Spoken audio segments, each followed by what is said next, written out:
십자가의 예수를 바라보라 라는 제목으로 말씀을 증거하도록 하겠습니다. 자, 우리는 계속해서 지금 철로역정의 여정을 따라서 제가 말씀을 증거하고 있습니다. 이제 해석자의 집에서 떠납니다. 해석자의 집은 제가 성령을 상징한다고 말씀을 드렸죠.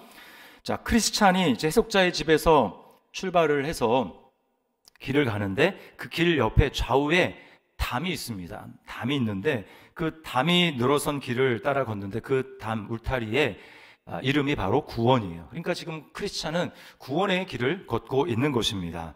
그런데 문제는 뭐냐면 구원의 길을 걷고 있는데도 불구하고 아직 등에서 이 죄의 짐, 그 죄책감의 짐이 떨어지지 않고 있는 거예요. 여러분, 죄와 죄책감은 다릅니다. 죄는 우리가 예수님을 믿은 다음에 예수님이 객관적으로 우리 죄를 사해 주신 것을 얘기를 하고요. 그럼에도 불구하고 우리가 예수님을 누리고 살아가지 못할 때, 온전히 믿지 못할 때 우리는 여전히 죄가 사라졌음에도 불구하고 죄책감에 시달리는, 죄책감과 죄의식에 짓눌려 살아갈 수가 있다라는 거예요. 안타깝게는 예수를 믿고 구원을 받음에도 불구하고 교회 다니는 많은 분들이 이 죄책감과 죄의식에서 노임을 받지 못하고 짓눌린 상태로 살아가는 사람들이 많다라는 겁니다. 오늘 저는 여러분이 만약에 그렇다면 그 문제를 하나님 앞에서 해결받을 수 있는 그런 은혜가 있기를 주님의 이름으로 축원합니다. 우리가 그 문제를 해결받아야 돼요. 자, 크리스찬은 이 죄책감의 짐을 짊어진 채 앞만 보고 달립니다. 저 앞에는 얕은 언덕이 보이는데 그 언덕 위에 십자가가 있습니다. 그러니까 십자가의 언덕을 보고 이 크리스찬이 내리 달립니다. 앞만 보고 달립니다. 그리고는 그 언덕을 올라가서 십자가 밑에서 십자가를 바라봅니다. 그런데 놀라운 일이 생겼으며, 그러니까 십자가와 그 얕은 언덕 그 밑에는 무덤이 있습니다. 시커먼 무덤이 있는데 이제껏 내가 어떤 노력을 해도 전혀 풀리지 않고 내 어깨를 더 짓누르던 그 죄책감과 죄의식의 그 짐이 십자가를 바라보기만 했는데 툭 하고 어깨에서 떨어지더니 굴러 떨어져서 그 자신의 죄책감의 이 죄의 짐이 무덤 속으로 들어가 버린 거예요. 비로소 크리스찬은 자유함을 누립니다. 이때껏 이러한 해방감과 자유함을 맛본 적이 없어요. 너무 자유로웠습니다. 기쁘고 너무 즐겁고, 다른 한편으로는 이제 주님이 나를 위해서 그렇게 하셨다라는 것 때문에 너무 감격해서 눈에서는 뜨거운 눈물이 흘러내립니다. 여러분, 바로 이것이죠. 우리는 십자가의 예수 그리스도를 바라봄으로 구원을 받습니다. 그리고 구원을 받은 이후에도 우리는 믿음으로 신앙생활을 하는 거예요. 그리고 그 믿음이라는 것은 다른 것이 아니라 예수님을 바라보는 것입니다. 예수님을 바라볼 때 우리에게 믿음 생활을 할 수 있는 거예요. 처음 예수님을 믿을 때뿐만 아니라 예수님을 믿은 다음에 영적으로 우리가 성장해 가는 방법도 다른 것이 아닙니다. 그것은 십자가에 달린 예수님을 바라보는 거예요. 복음을 더 깊이 깨달아야 합니다. 예수님을 아는 지식에서 자라가야 합니다. 그럴 때 우리는 진정한 구원을 누리게 되고 해방감을 누리며 살아갈 수가 있는 거예요. 바울 사도는 골로새 교회 성도들에게 이렇게 말을 합니다. 골로새서 1장 6절 말씀을 보십시오. 함께 읽겠습니다. 시작. 이 복음이 이미 너희에게 이름에 너희가 듣고 참으로 하나님의 은혜를 깨달은 날부터 너희 중에서와 같이 또한 온 천하에서도 열매를 맺어 자라는도다. 자, 여기 뭐라고 얘기합니까? 골로새 교회 성도들을 향해서 참으로 하나님의 은혜를 깨달은 날부터, 듣고 참으로 하나님의 은혜를 깨달은 날부터 자란다라는 거예요. 열매가 맺어지더라는 것입니다. 여러분은 하나님의 은혜를 참으로 깨달았습니까? 여러분은 정말 복음을 제대로 깨달았습니까? 그리스도의 비밀을 정말 발견했습니까? 우리가 참으로 복음을 깨닫고 그 은혜를 알기 위해서는 철로역정에 나오는 크리스찬 했던 것처럼 예수 그리스도를 바라보아야 합니다. 그리고 오늘 본문에 나오는 십자가 위에 한 강도, 그가 구원받은 것은 딱 한 가지, 십자가에 달린 예수님을 그냥 바라본 것입니다. 자, 그러면 우리에게 질문이 생깁니다. 예수님을 바라본다라는 게 도대체 무슨 뜻인가? 그냥 멍 때리면서 그냥 십자가를 바라보는 건가? 그게 아닙니다. 자, 어떻게 십자가를 바라볼 수 있는가? 그게 무슨 의미인가? 첫 번째는 자신이 죄인임을 인정하는 것입니다. 여러분, 구원받은 강도가 십자가에 달린 다른 강도와 다른 것이 바로 이것이었어요. 자, 40절과 41절에 이 구원받은 강도가 다른 편에 달려있는 그 강도에게 하는 말입니다. 잘 들어보세요. 네가 동일한 정죄를 받고서도 하나님을 두려워하지 아니하느냐? 우리는 우리가 행한 일에 상당한 보응을 받는 것이니 이에 당연하거니와 이 사람이 행한 것은 옳지 않은 것이 없느니라 하고. 자, 무슨 말입니까? 지금 우리는 마땅히 받아야 될 형벌을 받는 거다. 우리는 행한 일에 마땅한 보응을 받는 거다 라고 이야기를 하는 겁니다. 한마디로 우리는 죄인이다. 나는 하나님 앞에서 죄인이다 라고 하는 것을 지금 고백하고 시인하고 있는 거예요. 여러분, 정말 신기한 일입니다. 마태복음에 보면 이 똑같은 장면에 대해서 뭐라고 하냐면 그냥 딱 한 줄 나와요. 강도도 그와 같이 말하더라, 이렇게 나옵니다. 그와 같이가 뭐냐면 앞에서 대제사장들과 서기관들, 예수님을 십자가에 못 박은 그 유대인들이 했던 말, 네가 그리스도면 내려와 봐라, 이렇게 예수님을 비난하고 조롱했던 그 말과 똑같이 했다는 말이야. 그리고 그 강도는 우리나라 성경에는 그냥 강도라고 나왔지만 복수입니다. 그러니까 강도들, 십자가 좌우편, 예수님이 갈리신 그 좌우편에 있는 강도들이 다 그렇게 얘기했다는 거예요. 그러니까 뭡니까? 지금 구원받은 강도도 처음에는 그러지 않았다라는 거예요. 예수님이 십자가에 못 박히신 게 우리가 공관복음을 읽어보면 오전 9시에 십자가에 못 박히지 않습니까? 그리고 오후 3시에 운명을 하십니다. 그러니까 6시간 동안 예수님은 십자가에서 고통을 당하시는데 이 강도들도 똑같죠? 처음에 못 박혔을 때는 구원받은 강도도 예수님에 대해서 막 조롱하고 비난을 했어요. 그런데 십자가에 달려있는 동안 예수님의 모습을 보니까 자신들과는 너무 달랐습니다. 처음엔 똑같은 줄 알았어요. 저 인간도 뭔가 잘못해서 살인죄를 지고 죽겠지. 그런데 자신들이 보이는 반응과 전혀 다르게 예수님의 모습, 예수님의 태도, 그리고 예수님이 하는 말들, 그런 말들은 저 상황에서 인간이라면 할 수 없는 그런 일들을 하는 예수님의 모습을 보고 마음이 조금씩 바뀌어지게 되는 것입니다. 그러면서 예수님을 보기 시작하는 거예요. 바라보기 시작하는 것입니다. 여러분, 자신이 예수님 앞에 서 있다 보니까 자신이 죄인임을 발견하게 되는 거예요. 여러분, 세상에는 두 종류의 사람이 있습니다. 하나는 자신이 죄인임을 정말 깨닫고 그렇게 인정하는 죄인이 있고, 또 하나는 죄인임에도 불구하고 자신이 죄인임을 깨닫지 못하고 인정하지 않고 고백하지 않는 죄인이 있습니다. 세상에는 죄인과 의인이 있는 게 아닙니다. 성경에는 모든 사람이 죄를 범하였다고 얘기를 합니다. 그러나 많은 사람들은 자신이 죄인임을 깨닫지 못하고 인정하지 않습니다. 내가 왜 죄인이냐? 나는 다른 사람에게 해코지를 한 적이 없다. 나는 다른 사람의 삶에 손해를 끼친 적이 없다. 그런데 왜 내가 죄인이냐? 이렇게 말을 하는 거예요. 여러분, 자신이 정말 하나님 앞에서, 사람 앞에서가 아니라 하나님 앞에서 죄인이라는 것을 깨닫는 사람만 눈을 들어서 십자가에 달리신 예수님을 바라볼 수 있습니다. 그 전까지는 절대 예수님을 바라보지 않아요. 내가 뭐가 아쉬울 게 있어서 내가 예수를 바라봐야 되는데 라고 생각을 하는 것이죠. 자신이 병들어 죽게 되었다는 것을 아는 사람, 절박한 사람만이 의사를 찾습니다. 그러므로 여러분, 진짜 구원의 은혜를 누리기 위해서 우리에게 필요한 것은 뭐냐면 자신이 하나님 앞에서 심각한 죄인이라는 것을 깨닫는 것입니다. 절감하는 것입니다. 그럴 때 우리는 눈을 들어서 십자가에 달리신 예수님을 보게 되는 거예요. 이게 진짜 은혜입니다. 이게 왜 진짜 은혜냐면 이게 인간의 이성으로는 절대로 깨달을 수 없기 때문에 그래요. 아까도 말씀을 드렸지만 사람들은 다 자기 잘난 맛에 살아갑니다. 내가 뭐 그렇게 아쉬운 게 있어가 내가 죄인이냐? 내가 뭘 그렇게 잘못했냐? 라고 생각을 하는 겁니다. 도덕적으로는 그 말이 맞아요. 드러나게 잘못한 게 뭐가 있습니까, 우리가? 그러나 하나님 앞에 딱 서게 되면 성령님은 우리의 마음을 비추어 주셔서 우리가 하나님 앞에 설 수 없는 죄인이라는 것을 깨닫게 하십니다. 이게 성령님의 역사예요. 그럴 때 우리는 비로소 예수님을 바라보게 되고, 예수님이 아니면 나는 소망이 없구나 라고 하는 것을 진짜로 고백하고 깨닫게 됩니다. 그러니까 은혜를 받게 되는 거예요. 이 두 가지가 연결이 되어 있습니다. 이건 성령님의 사역이에요. 그래서 요한복음 16장 8절에 보면 예수님은 보혜사 성령이 왔을 때 그가 하시는 일에 대해서 이렇게 말씀합니다. 16장 8절 우리 같이 한번 읽어볼까요?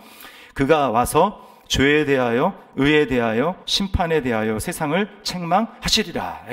죄에 대해서, 심판에 대해서 책망하시는 것, 이게 바로 성령님의 사역이라는 거예요. 그러면 여러분, 내가 그 죄가 정말 죄인이라는 게 인정이 된다, 깨달아진다, 이거는 내가 잘나서 깨닫는 게 아니고요, 성령님이 깨닫게 하시는 것입니다. 특세 강사로 이제 여러분이 오셨는데 그 중에 우리가 또 많은 은혜를 경험한 게 이승재 목사님이었잖아요. 만약에 이제 그 영상을 보지 않은 분들은 꼭 가서서 이제 올려놨으니까 꼭 보시기를 바래요. 이승재 목사님이 예수를 어떻게 믿게 됐는지 원래 전혀 믿지 않는 사람이었습니다. 그런데 대학교 1학년 때 대학생들 한 10,000명 모이는 그 수련회에 가게 되는데 가서 노는 줄 알고 거기서 이제 참여를 하게 됩니다. 그런데 수련회 마지막 날 김중권 목사님이 외치시는 설교를 듣게 됩니다.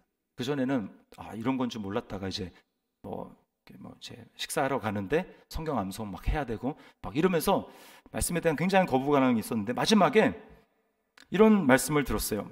밤에 모든 사람은 죄인입니다. 아무리 예쁜 미스 코리아도 예쁜 죄인일 뿐입니다. 아무리 똑똑한 박사도 똑똑한 죄인일 뿐입니다. 성자일수록 참회록을 씁니다. 왜냐하면 우리 양심이 우리가 죄인인 것을 말해주기 때문입니다. 그 노령의 목사님이 선포하는 그 말씀에 처음에는 나랑 상관없는 일이라고, 죄인이 있다면 그건 우리 아빠라고도 하지 않고 저 새끼라고 했다고 하죠. 딴 살림을 차리며 살고 술 먹으면 집에 와서 엄마를 폭행하고 엄마에게서 돈을 빼앗아가는 그 아버지가 죄인이지, 남에게 해코지 하지 않고 살아가던 내가 왜 죄인인가, 나랑은 상관없는 일이라고 생각을 했어요. 그런데 마음속에서 양심에서 거부할 수 없는 과거의 일이 떠오릅니다.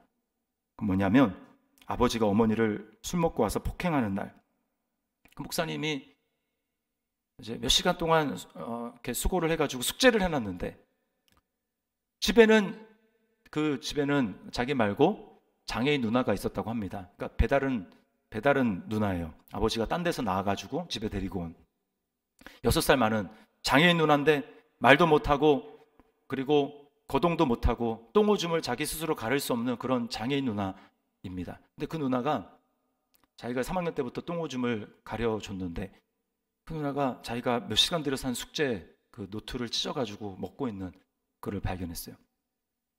이제 이때까지 참았던 그 화가 다 폭발하면서 그 누나를 무차별 폭행했다고 이야기를 합니다.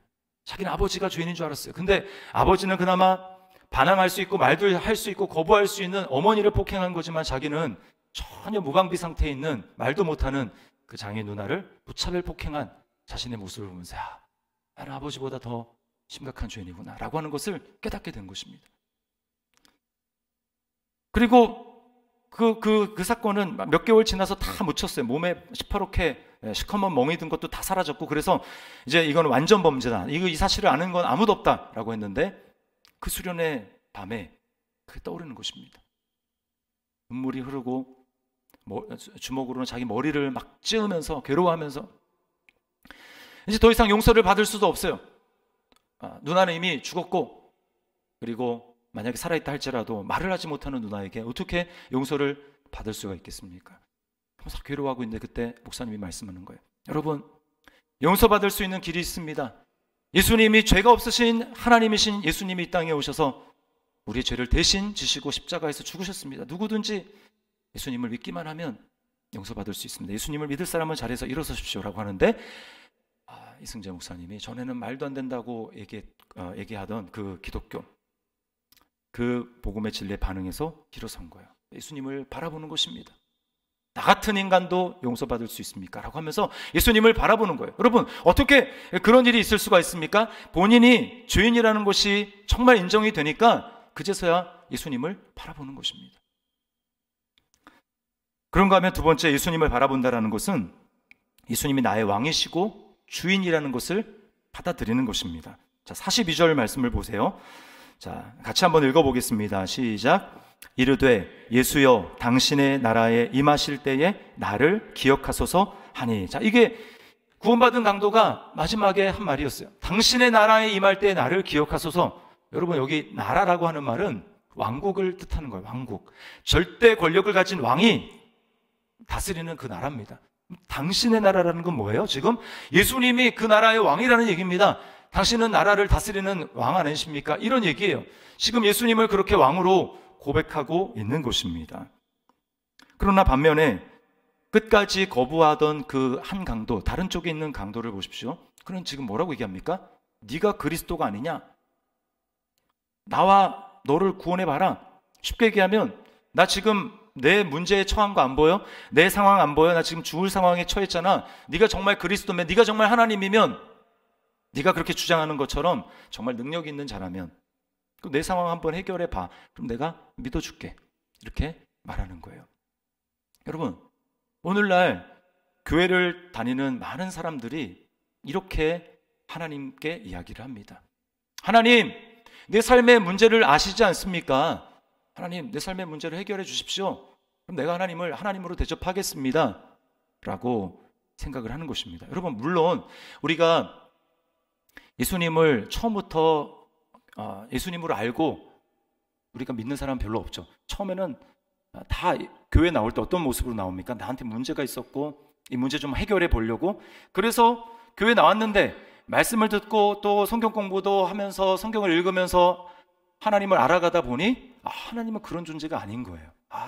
이분은 그냥 내 문제만 해결해 주고 그런 존재가 아니라 이분은 하나님이구나, 이분은 구원자구나, 나는 죄인이구나, 나는 이분 앞에 엎드려야 되는구나 라고 하는 것을 깨닫게 되는 것이죠.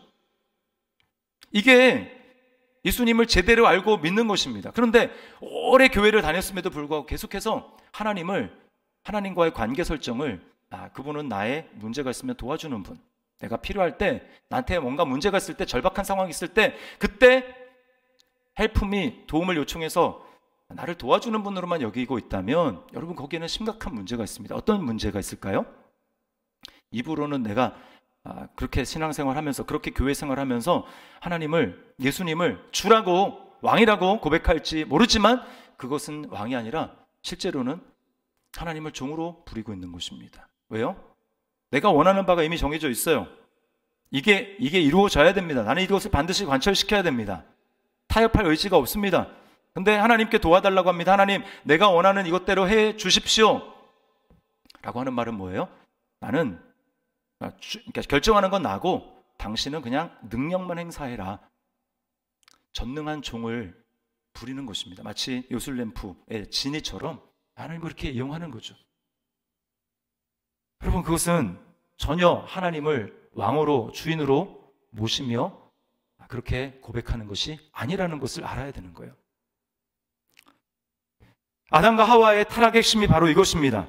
선악을 아는 나무의 열매를 먹지 말아라 라고 하는 것은 뭐냐면 하나님과 피조물인 인간 사이에서의 관계 설정이에요. 너에게 이 모든 것을 주고 누리게 한 창조주가 누구신지 너는 인정해야 한다. 뭘 대단한 걸 하라는 거 아니에요. 그거 인정합니다 라고 하면 그냥 이전처럼 하나님과의 관계 속에서 풍성한 삶을 누릴 수 있는 것입니다. 그러나 그것을 먹었다라는 건 뭐예요? 그 선을 침범했다라는 겁니다. 더 이상 나는 그런 관계 설정으로 원치 않습니다. 나는 내가 주인된 삶을 살겠습니다. 나는 내가 원하는 삶을 살겠습니다. 이게 선악과를 따먹은 것이고 그 이후에 모든 인류는 다 그런 본성이 있는 거예요. 그래서 하나님의 모든 충만함을 누리지 못하고 모든 문제가 다 여기서 발생하는 겁니다. 그렇다면 여러분, 예수님을 바라보고 예수님을 믿는다라는 건 뭐예요? 돌이키는 거, 원래 있는 모습으로 돌이키는 겁니다. 선악과를 다시금 하나님께 돌려드리는 거예요. 그거를 하신 분이 예수님 아닙니까? 예수님이 이 땅에 오셔서 하신 일을 보십시오. 그분의 공생의 삶, 30여 년의 삶 전체는 아니요가 없습니다. 하나님 아버지 앞에 모든 말씀에 다 순종하시는 삶이었어요. 그것은 다시금 선악을 알게 하는 나무의 실과를 원위치에 갖다 놓는 행위입니다. 당신이 왕이십니다. 당신이 주인이십니다. 그러므로 여러분, 예수님을 바라본다라는 뜻은 이제 원래의 상태로 내가 돌아가겠습니다. 원래의 자리로 내가 돌아가겠습니다 라고 하면서 예수님을 주인으로 영접해서 이제는 아담과 하와가 있던 정반대의 모습으로 살아가겠다라는 인정이고 결단이고 고백인 거예요. 이게 예수님을 믿는다라는 것이고 이것이 십자가에 달린 예수님을 바라본다라는 것입니다. 오늘 구원받은 강도는 그렇게 했어요. 당신의 나라에 당신은 왕이십니다. 나는 그 나라의 백성이기를 원합니다. 당신의 통치를 받기를 원합니다. 이렇게 고백한 것입니다. 여러분 예수님을 바라보았습니까? 예수님을 바라봄으로 구원을 받으셨습니까? 그리고 지금도 이러한 모습으로 예수님을 바라보고 있습니까? 자, 그러면 예수님을 바라볼 때 우리에게 어떤 일이 생길까요? 자, 크리스찬이 이제 요거 제가 천로역정에 나온 모습으로 다시 말씀을 드립니다. 크리스찬이 이렇게 십자가를 바라봐서 죄의 짐이 떨어져 나간 다음에 새 천사가 와서 크리스찬에게 무언가를 해줍니다. 첫 번째 천사가 와서 크리스찬에게 죄 용서를 선포합니다. 당신의 죄는 사함을 받았습니다. 용서를 받았습니다. 자, 그러자 두 번째 천사가 와서 크리스찬이 입고 있던 더러운 옷을, 누더기 옷을 벗기고 새 옷을 입혀줍니다. 그리고는 세 번째 천사가 와서 이 크리스찬의 이마에다가 표식을 합니다. 표식. 그리고 두루마리, 봉인된 두루마리를 줘요. 이 봉인된 두루마리는 바로 하나님의 말씀을 상징합니다.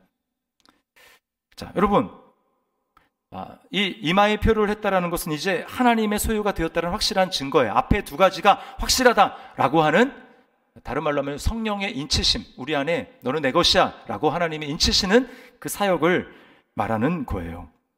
자, 그런데요, 우리에게 어떻게 이런 일이 일어나는가? 제가 이 세 가지를 하나로 꿰뚫을 수 있는 딱 한 가지를 여러분에게 말씀을 드리도록 하겠습니다. 그것은 바로 예수님과 하나 된 신비한 연합 때문에 가능한 일입니다. 여러분, 자신의 죄를 인정해서 예수님을 왕으로 바라보는 그 강도에게 주님이 이렇게 말씀을 하세요. 43절 말씀을 우리 같이 한번 읽어보겠습니다. 시작. 내가 진실로 네게 이르노니 오늘 네가 나와 함께 낙원에 있으리라. 네가 나와 함께 낙원에 있으리라. 자, 제가 주목하고 싶은 말은 네가 나와 함께, 나와 함께 라고 하는 말입니다. 여러분, 정말 기가 막힌 일이에요. 나와 함께. 예수님을 주인으로 고백하고 믿게 될 때 여러분, 예수님과 우리가 하나가 됩니다. 여러분 믿습니까? 요한복음 15장에 보면 포도나무의 비유가 있잖아요. 포도나무, 예수님이 포도나무고 우리 가지라고 얘기를 합니다. 자, 그런데 여러분, 누가 포도나무를 보면서 그냥 포도나무라고 하지 가지를 보면서 아이고 가지네, 포도나무 가지네 이렇게 굳이 얘기하지 않아요. 그냥 하나입니다. 하나. 포도나무를 보면서 포도나무라고 얘기를 하는 거예요. 이건 뭘 얘기를 해주냐? 우리가 예수님과 하나가 되었다라는 것은, 포도나무에 붙은 가지가 되었다라는 것은 우리가, 하나님이 우리를 바라보실 때 우리를 따로 보는 것이 아니라 그냥 포도나무로 본다라는 겁니다. 즉 우리를 바라보실 때 예수님과 연합된 우리를, 하나님 우리를 예수님처럼 보신다라는 거예요. 여러분, 이게 놀라운 일입니다. 떨어진 가지로 보는 게 아니에요. 우리가 예수님을 믿어서 예수님과 함께 내가 너와 함께라고 하는 이 말은 예수님과 연합이 되어서 이제 예수님과 우리는 절대로 분리될 수 없고 떨어질 수 없기 때문에 하나님이 우리를 보실 때도 우리를 예수님처럼 보신다라는 거예요. 여러분 믿습니까?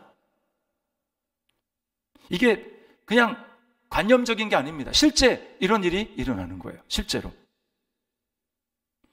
예수님은 십자가에서 죽으시기 전에 다 이루셨다고 말씀을 하셨습니다. 자, 보십시오. 예수님과 함께 연합이 되었기 때문에 우리는 이제 모든 것을 다 예수님과 함께 합니다. 예수님과 함께. 예수님이 뭘 하시면 그걸 우리도 함께 하게 되는 거예요. 자, 주님은 무슨 일을 하셨습니까? 주님은 십자가에 죽으셨죠. 그래서 우리 보고 실제로 안 죽었는데 예수님이 죽었기 때문에 나중에 예수님 믿었지만 우리 예수님과 하나이기 때문에 우리도 죽었다고 얘기하는 겁니다. 죄에 대해서 완전 죽었어요. 우리도 죽었다고 말하는 겁니다. 주님이 부활하셨죠? 우리도 부활했다고 성경은 얘기합니다. 아직 부활 안 했는데요? 근데 성경은 이미 과거형으로 얘기를 해요. 부활했대, 우리 보고. 주님이 일으키셨습니다. 무덤에서 일으켜주시고 그 다음에 하늘로 승천하셨습니다. 그리고 하나님 보좌 우편에 앉아 계십니다. 그래서 성경이 우리 보고 뭐라 하냐면 우리도 하늘에 앉아 있대요. 자, 말씀으로 한번 확인해 보겠습니다. 에베소서 2장 5절 6절을 우리 같이 한번 읽어보겠습니다. 시작. 허물로 죽은 우리를 그리스도와 함께 살리셨고 또 함께 일으키사 그리스도 예수 안에서 함께 하늘에 앉히시니. 자, 여기 함께라는 말이 3번 나옵니다. 그리스도와 함께 살리셨고 함께 일으키셨고 함께 하늘에 앉히시니. 우리말 성경에는 앞에 있는 것만 좀 과거로 분명하게 구분이 되고 뒤에 나오는 두 가지는 이게 과거인지 뭔지 정확하게 이제 나오지 않지만 원어 성경 또 영어 성경도 마찬가지 보면 똑같은 시제입니다. 과거. 함께 살리셨고 함께 일으키셨고 함께 하늘에 앉히셨다고 말을 하는 거예요. 예수님이 죽음에서, 영원한 죽음에서 부활하셨기 때문에 저와 여러분은 영원한 죽음을 죽지 않고 우리에게는 둘째 사망의 해가 없으며, 우리는 죽더라도 육체의 죽음, 그것은 영원한 생명을 이루기 위한 통과해야 될 문이에요. 문에 지나지 않는 것입니다. 우리에게는 더 이상 사망이 없습니다. 믿으시면 아멘 하시기를 바랍니다. 네, 우리에게는 더 이상 사망이 없어요. 주님이 그렇게 하셨기 때문입니다. 함께. 그리고 더 놀라운 건 뭡니까? 딴 건 다 인정할 수 없는데, 있는데 좀 받아들이기 어려운 게 함께 하늘에 앉히셨다라고 하는 거예요. 예수님은 하늘에 앉으셨죠. 그런데 저는 지금 이 땅에 있지 않습니까? 저는 지금 이 땅 예배당에 지금 의자에 앉아 있는데요. 하늘이 아니고. 이거는 시간과 공간에 따른 경험론적으로 우리가 바라보는 것입니다. 여러분, 믿음은 보이는 것으로 판단하는 게 아니에요. 예수님과 함께 연합됐습니다. 예수님이 지금 하늘에 앉아 있습니다. 우리와 예수님은 분리할 수 없습니다. 그러면 하나님이 보셨을 때 우리는 어떤 존재냐면, 이 땅에서 앉아서 빡빡 기면서 고통과 고생을 하면서 그렇게 살아가는 존재가 아니라 예수님과 함께 이미 하늘에 앉은 존재로 우리를 보신다라는 뜻이에요. 그렇게 하나님이 보신다면 믿음은 무엇입니까? 나도 그렇게 여기면서 살아가는 것, 이게 믿음이라는 거예요.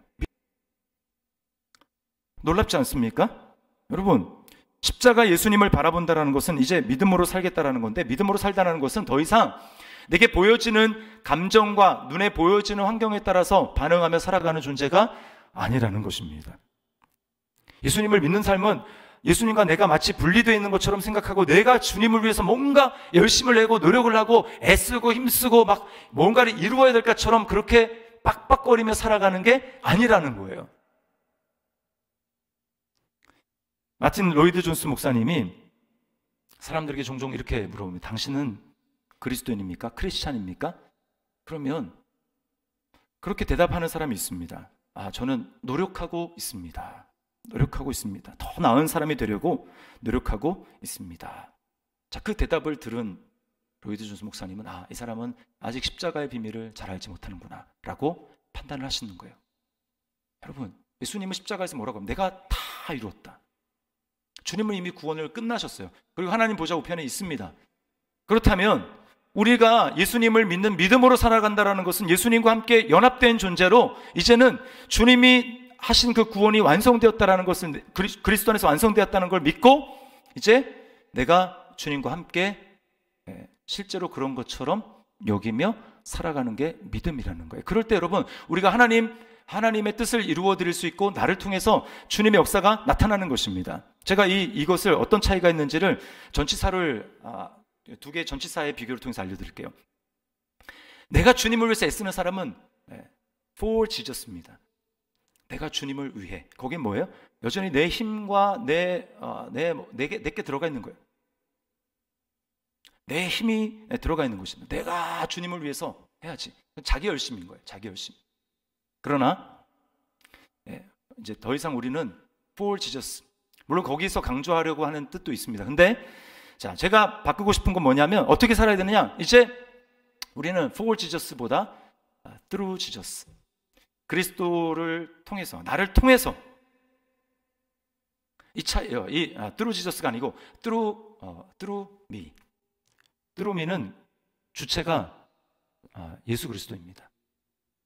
내가 주님을 위해서는 여전히 주님은 객체고 내가 주체가 되어서 살아가는 그런 삶이라면, 이제 나를 통해서 주님이 사시는 삶은 주님이 주체가 되는 삶이에요. 이게 바로 십자가에서 내가 죽었고 예수님이 내 안에 사시고 계신다라는 의미입니다.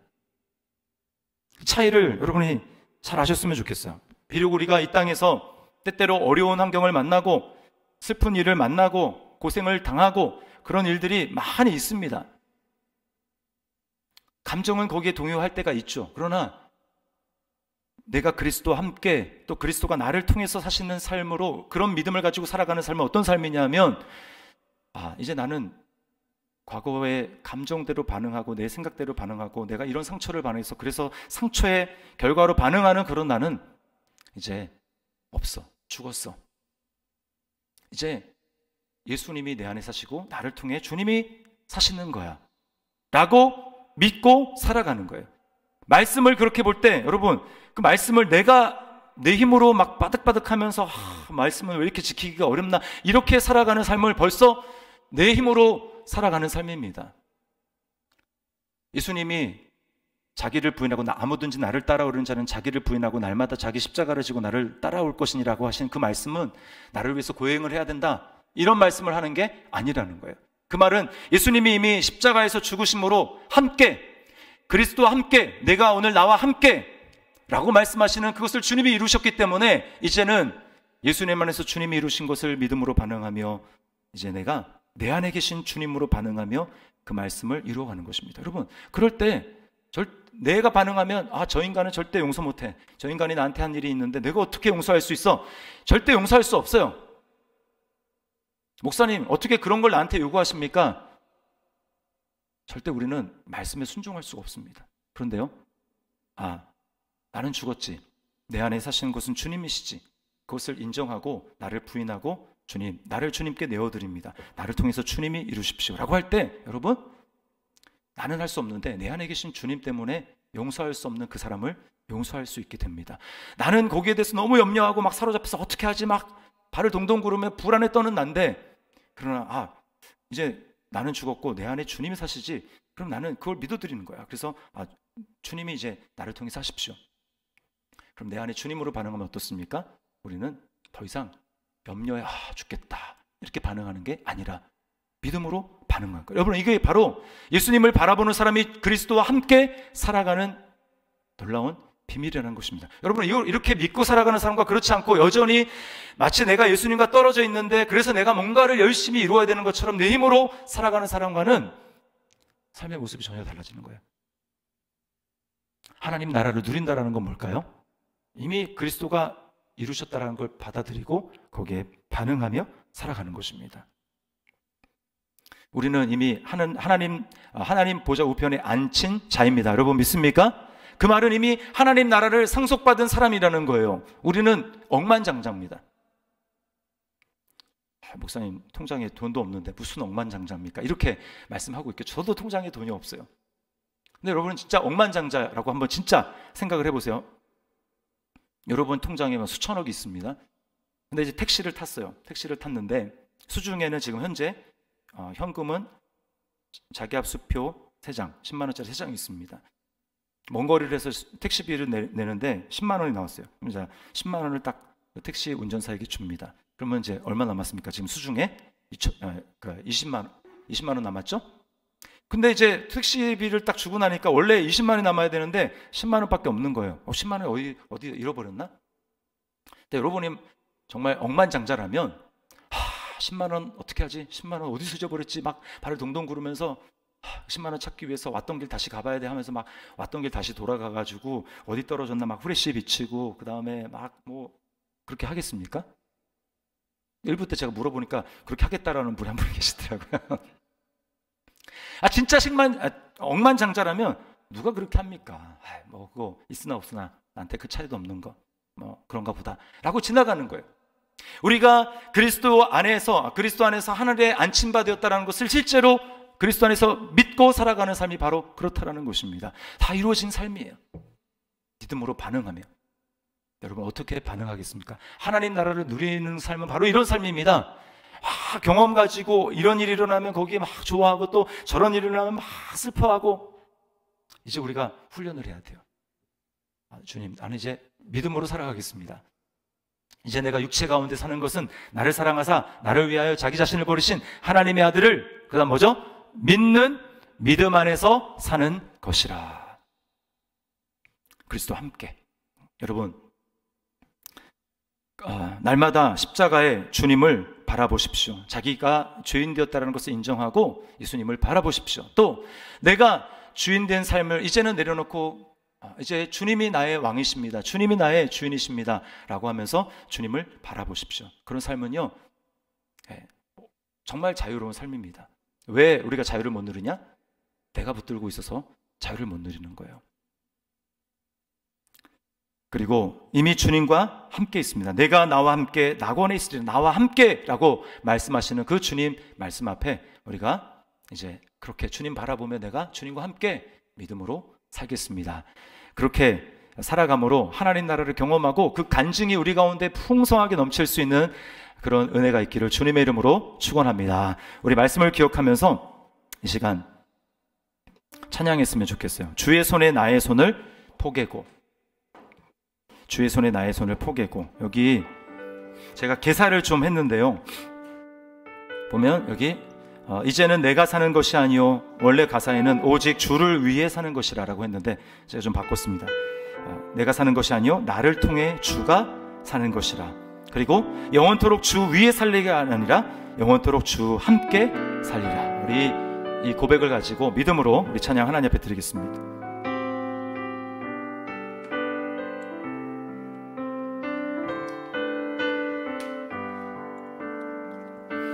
주 보혈 날 정결케 하고, 주 보혈 날 자유케 하니, 주 앞에 나 예배하는 이 시간 나의 모든 것을 주께 드리네.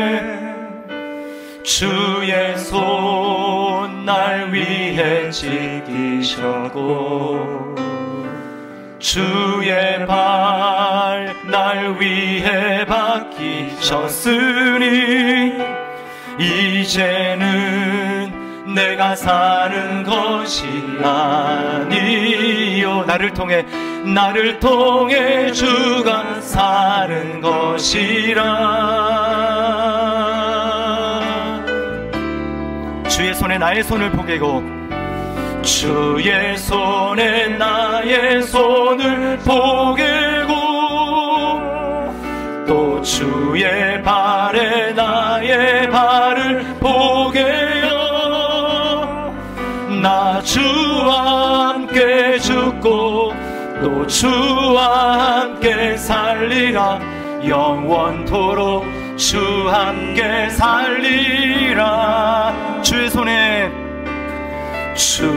손에 나의 손을 포개고,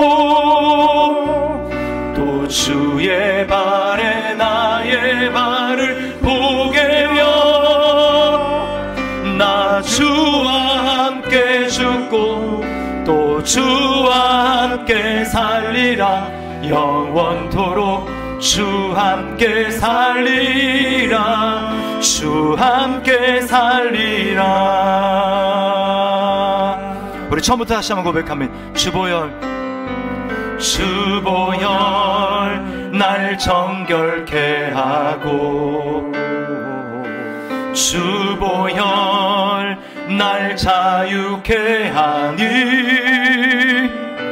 주 앞에 나 예배하는 이 시간 나의 모든 것을 주께 드리네. 주의 손 날 위해 지키셨고, 주의 발 날 위해 박히셨으니, 이제는 내가 사는 것이 나를 통해 주가 사십니다. 나를 통해 주가 사는 것이라. 아멘. 주의 손에 나의 손을, 주의 손에 나의 손을 포개고, 또 주의 발에 나의 발을 포개어 나 주와 함께 죽고 또 주와 함께 살리라. 영원토록 주 함께 살리라. 주의 손에 나의 손을 포개고, 또 주의 발에 나의 발을 포개어 나 주와 함께 죽고 또 주와 함께 살리라. 영원토록 주 함께 살리라. 주 함께 살리라. 우리 함께 기도하겠습니다. 말씀을 기억하면서 우리 기도했으면 좋겠어요. 여러분, 하나님을 알아가는 삶이라는 것은 반대로 나를 알아가는 삶입니다. 은혜를 받고 싶습니까? 그 은혜는 내가 얼마나 하나님 앞에 죄인인가, 예수님 믿었을 때 아는 그 정도의 수준 말고요, 내가 하나님 앞에 얼마나 참 죄인인가 라고 하는 것을 더 깊이 깨닫게 될 때 거기에 하나님의 은혜가 부어지는 겁니다. 그런 사람만 주님을 바라봅니다. 우리가 뭐가 아쉬워서 주님을 바라보겠습니까? 나한테 소망이 없기 때문에 주님을 바라보는 거잖아요. 그런가 하면 주님을 바라본다는 것은 나의 주인됨을 내려놓고 주님을 주인으로 모시는 겁니다. 주님을 왕으로 모시는 겁니다. 그것은 내 자유가 없어지는 삶이 아니라 정욕에 붙들려 있고 탐욕의 노예가 되어 있고 나의 자신의 노예가 되어 있어서 진짜 쉼을 쉬지 못하는 그 나를 주님이 자유케 해주시려는 겁니다. 나를 억압하려는 게 아니에요. 주님께 완전히 붙들릴 때만 진정한 자유가 있습니다. 여러분, 그럼 경험하지 않습니까? 나를 주장할 때는 그거는 자유한 것 같지만 노예인 삶이고, 주님께 붙들림 받은 삶은, 주님을 주인으로 모시는 삶은 자유가 없는 것 같지만 진정한 자유를 누리는 거예요. 이제 주님과 함께 살아가는 삶입니다. 예수님을 그렇게 바라본다라는 것은 이제 내가 애쓰며 살아가는 것이 아니라 내 안에 계시는 그 주님을 믿음으로 이제 주님이 나를 통해서 주님 역사를 이루어 나가는 거예요. 그럴 때 우리는 말씀이 이루어지는 걸 경험하게 되고요, 이전에 내가 할 수 없었던 걸 할 수 있는 걸 경험하게 되고 하나님을 진짜로 경험하는 삶을 살아가는 것입니다. 십자가의 주님을 날마다 바라보십시오. 나는 주님 바라봤는데요, 한 번으로 되는 게 아닙니다. 매일 매순간 바라야 돼요. 이 시간 우리 각자에게 말씀하신 하나님의 그 음성, 그곳에 우리가 반응해서 이 시간 우리 결단하며 또 돌이키며 기도하며 나가도록 하겠습니다. 기도하시겠습니다. 주님,